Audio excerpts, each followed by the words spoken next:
but everything else was played live on top of it. So I think that sort of made it make sense. If I think when everything's programmed, I think it's very difficult to get the funk if it's all programmed.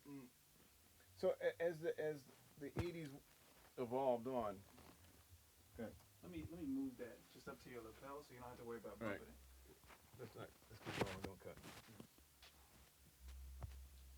Is that bass gonna get? You're gonna be able to EQ that bass? It's on your. We got a body mic on you. Okay, cool. Yeah.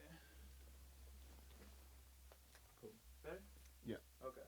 So talk a little bit about what happened. I mean, this transition, because as the technology comes in and more drum machines, like Earth and Fire had 8 or 9 guys. They went to like 3 or 4.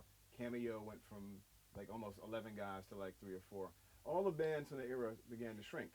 Yeah, I really think that the technology, in a way, killed the funk band, and which is something I really believe that once a lot of those bands started using drum machines and replacing the drummers, I think they lost a lot of them lost their way. I mean, some of them like Cameo, I mean, they made a sound out of it, but some of the others didn't make a sound. I mean, if you were making a sound, there were at that time there were, after Planet Rock, it was really influential because a lot of bands from Midnight Star, I mean, so many bands made their Planet Rock records, and they were programmed drums, and I really think in a way that was detrimental to funk because basically it just sort of, I'm not saying it made it easier, but I just think it, when you listen back to a lot of the records from the funk bands at that point, they're not really that listenable, a lot of them, because the drum machines didn't add to it. I mean, I'd rather hear a live drummer. I mean, for a one-off like Planet Rock or some of the other ones, electro ones we did, that weren't bands. I mean, they weren't bands. But when you take a band and put it into, locking it into like a drum machine, and a lot of the drum sounds were really pretty bad. So I think it really did. It was really detrimental to funk, and I think it sort of hurt the history going forward. You didn't really see a lot of great funk bands coming after that. So I think personally, I think it sort of hurt it. At the same time, you in a way, Planet Rock created another genre of funk, which Right, which was hip hop. Which, I mean, Planet Rock helped create the hip hop that didn't need to be locked into a live drummer.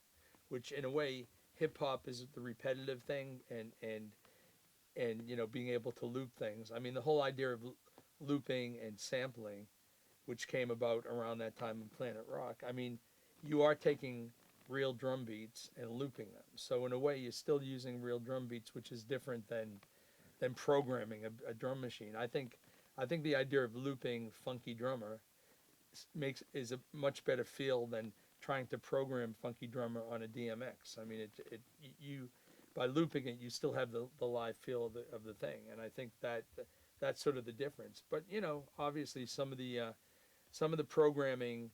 for programming for rap and hip hop worked. I'm just saying, when you have a full band following a programmed drummer, it doesn't. I mean, Slide did it because he knew how to do it, but a lot of the other bands, I mean, when the Bar-Kays and bands like that started using drum machines, you listen back to those records, they're not as good as the ones before they used drum machines.